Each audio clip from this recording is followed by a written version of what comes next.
Front de lutte contre les arrestations abusives et arbitraires.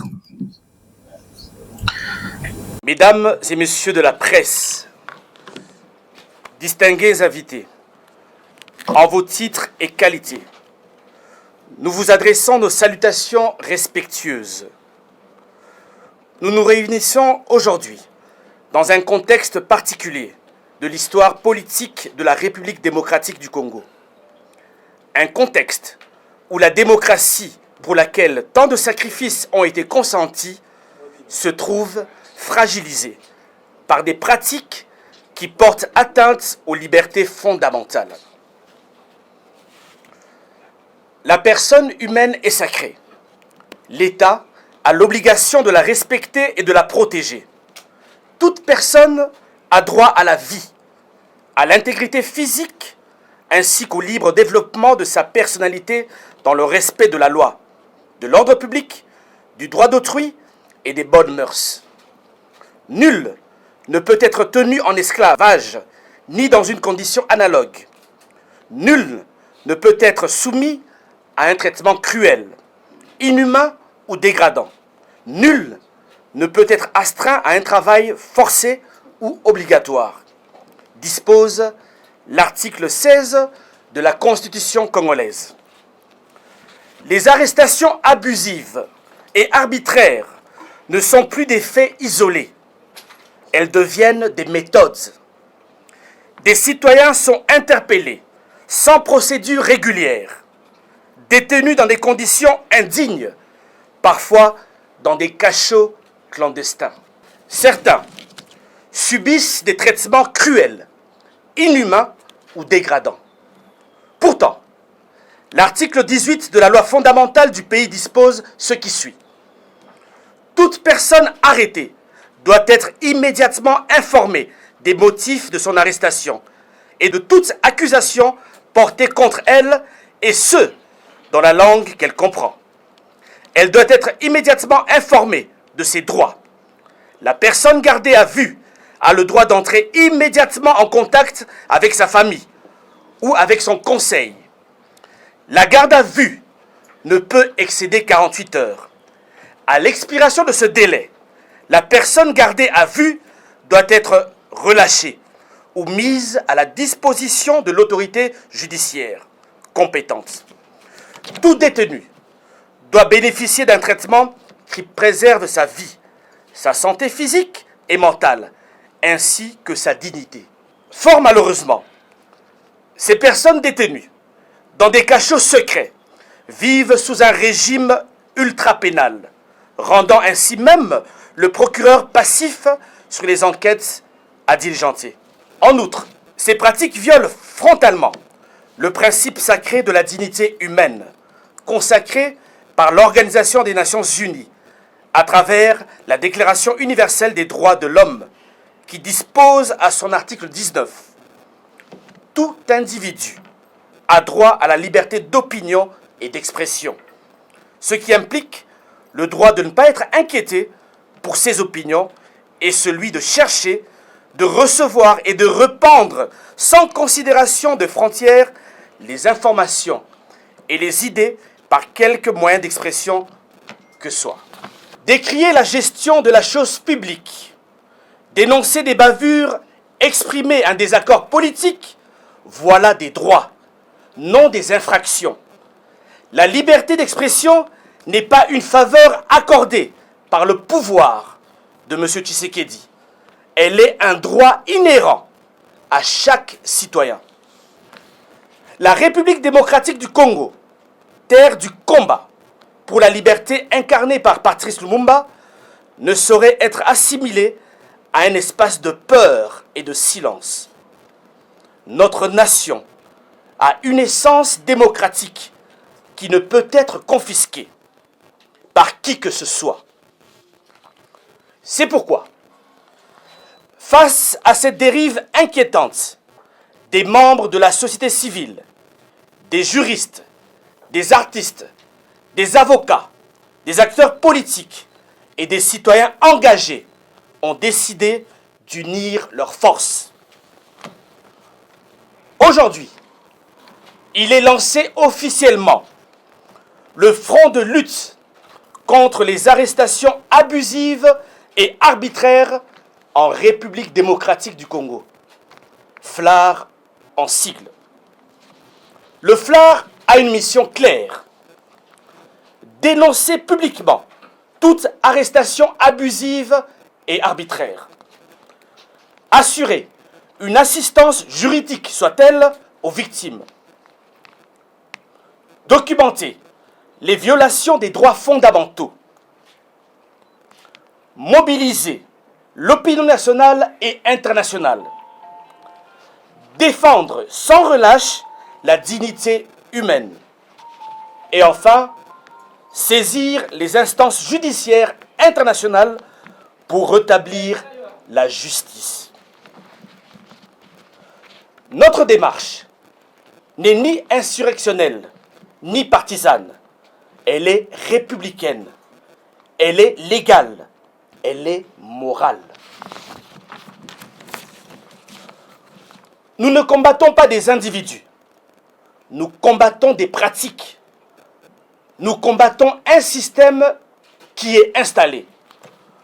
Nous ne cherchons pas le chaos, nous exigeons l'état de droit. Nous ne sèmons pas la division, nous protégeons la dignité humaine.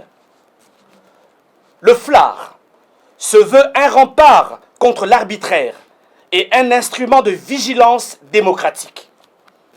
Car lorsqu'un citoyen est réduit au silence par la peur, c'est toute la République qui vacille.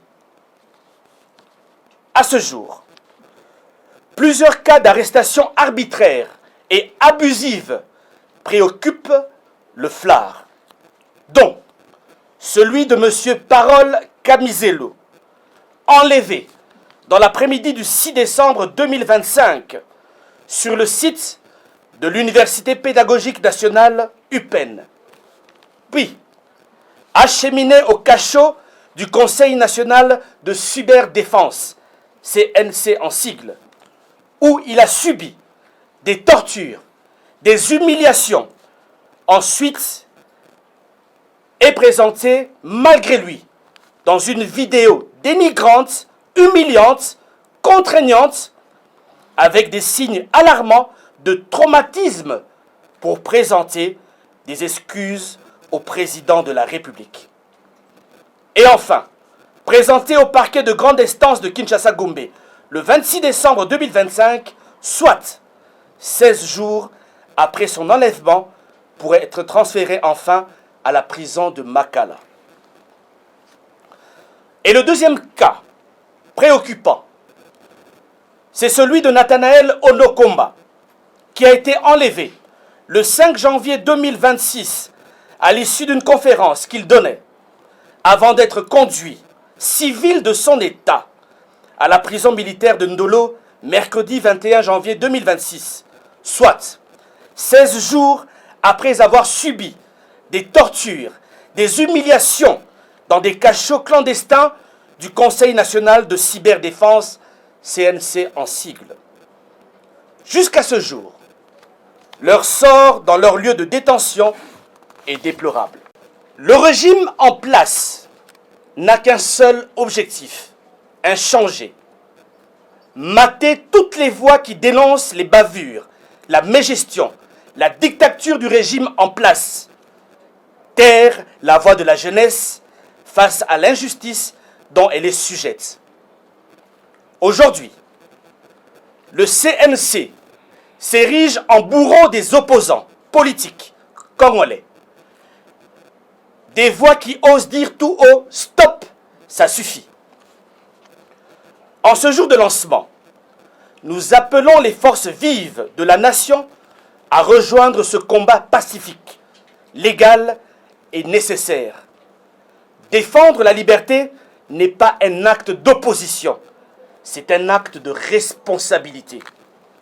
Vive la dignité humaine, vive l'état de droit, vive la République démocratique du Congo. Nous vous remercions. Toute idée, il y a pour créer dynamique pour dénoncer, et il faut la soutenir par la société. Aujourd'hui, peut-être que Ngana Otokangamite, mais demain, ça sera à notre tour. Ceux qui te bouillent pour soutenir l'idée, il y a que défendre justice, liberté. C'est ça le fondement de notre société. D'abord, la première idée qui me vient en tête, c'est déjà un exploit de briser la peur. Quand je regarde la jeunesse aujourd'hui, la misère dans laquelle nous vivons, mais que les gens sont incapables même de dénoncer, ça veut dire que nous ne sommes plus observateurs, nous sommes acteurs, je voulais dire actifs, effectivement, de la liturgie dictatoriale qui s'est installée dans notre pays. La justice, elle, a la première mission de garantir la cohésion nationale. Aujourd'hui, j'entends parler, les gens dire la cohésion. Vous ne pouvez pas parler de la cohésion dans un État en tant que société internationale sans au préalable parler, évoquer la question de justice. La justice vient diviser les gens à quel niveau? Lorsque quelqu'un de Massimanimba chez moi dans les Païs Kongila est traité différemment de quelqu'un qui est à Wembonyama pour le même fait infractionnel. Or, l'égalité juridique des citoyens voudrait que ceux qui appliquent la loi l'appliquent de la même manière pour tout le monde. Nous avons cité deux cas, celui de Parole Kamizelo et de Nathanaël Onokomba, mais avant cela, vous devez savoir qu'il y a certains compatriotes qui ont vécu la même histoire. Le cas de M. Setkikouni, de Mme Gloria Senga qui est à nos côtés, de Jacqueline Dalla, mais aussi de Maki Mukebai. Et c'est pour cela que nous avons décidé, et quand vous remarquez autour de cette table, nous avons, comme nous l'avons dit, des artistes, nous avons des opérateurs culturels, des politiques, des journalistes, des activistes qui se mettent ensemble autour de cette plateforme phare pour dénoncer le comportement de M. Tshisekedi et son régime. Je crois que vous êtes journaliste, vous savez combien de Congolais ont été pris chez eux à 2 h du matin, 4 h du matin, je ne vais pas commencer à siffler ici, et jusqu'à ce jour, ils n'ont jamais été présentés devant un juge. Donc, on est à l'origine de tout ensemble, nous disions pour M. Tshisekedi, stop. Ce pays n'est pas une propriété privée, ce pays appartient à tous les Congolais.